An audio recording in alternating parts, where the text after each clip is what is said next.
thanks so much for joining me. Let's go ahead and get started. First off, I want to tell you that Stampendous sticky panels are the best to use for this. All I had around were these really super sticky adhesive tape, and it's not great to use, and I'll show you why later. Okay, so I still have the top on here, and I'm just going to burnish it and just make sure it's down nice and tight before I go ahead and peel it up.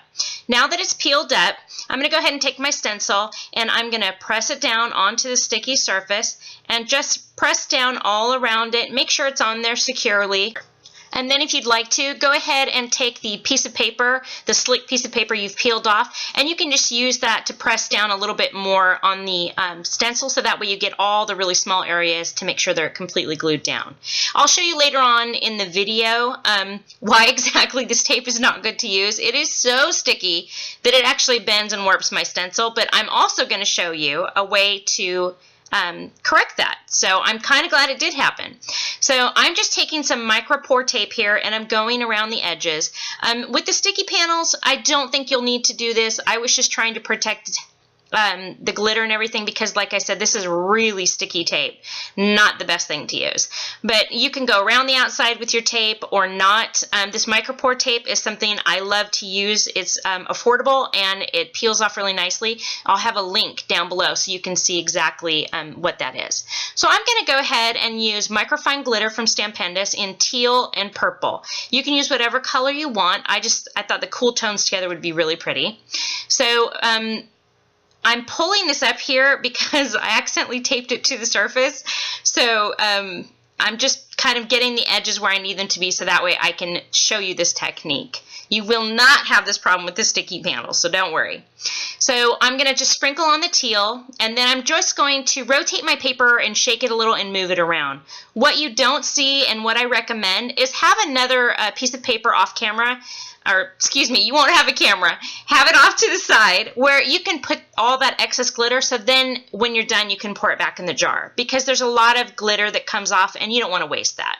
So there you see, it's all done, and I'm just going to go ahead and peel that off, take it all off, and I'm going to go ahead and come back to it here, and I want to show you what it did. It absolutely, what looks like, destroyed my stencil. It's completely warped in every area. But don't worry.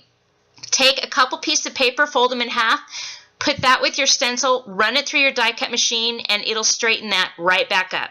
So don't give up on that. If you think your stencil is gone, it's really not.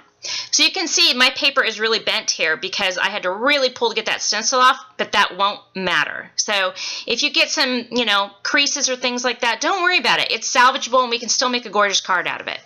So here I'm going to go ahead and sprinkle the purple on and move it around, and this is where the magic happens. This is my absolute favorite part. Just instantly you can see that pattern just kind of pop, and I just love this technique so much for that reason. It's so beautiful, and I can imagine doing this with maybe like rainbow glitter or maybe just golds and silvers. That would be really beautiful too. Now when it's off camera, I accidentally nicked it. You can see a couple nicks there.